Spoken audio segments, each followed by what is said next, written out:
Hey everybody, I just wanted to sort of put a few words together. You can see I'm still on top of a rather large mountain, but I just wanted to say a little bit about the survival blog and what we've done. So obviously I set out to try and look at surviving in the desert, and certainly the first, as you saw at Camp Bastion and some of the other places, we succeeded. I think I succeeded in doing that. It was tough.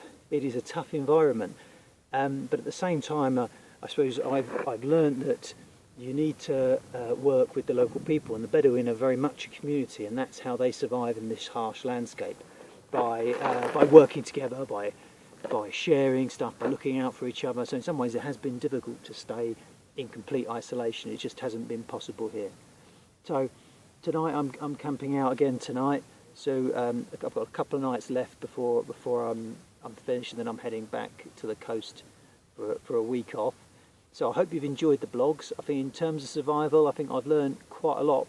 I've learned quite a lot about trying to start fire, quite a lot about water conservation. I think most importantly, I've learned that you can survive for 24 hours, 48 hours, a couple of weeks by yourself. But serious long-term survival. Like when I was up here, I reviewed Jim Cobb's new, Jim Cobb, the survival expert from Survival Weekly. I reviewed his book, and it's long-term survival. So I think for long-term survival, you'd need to work in a team. You'd need a mix of skills and stuff. So I think it's pretty obvious, really, but I think that's what I've learned. But I've had a really good time, and I'm going to make sure all the details are up on the blog as well.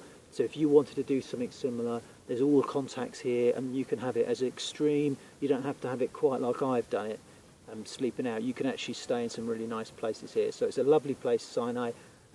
I'm just going to sit up here and watch the sunset and see how, and then make my way down. I've got a camp sort of halfway down the mountain. So I hope you've enjoyed it. There may be a few extra bits, but apart from that, I hope it's been interesting for you. I didn't know how it would pan out in the desert, because obviously it's a little bit different to being in the bunker.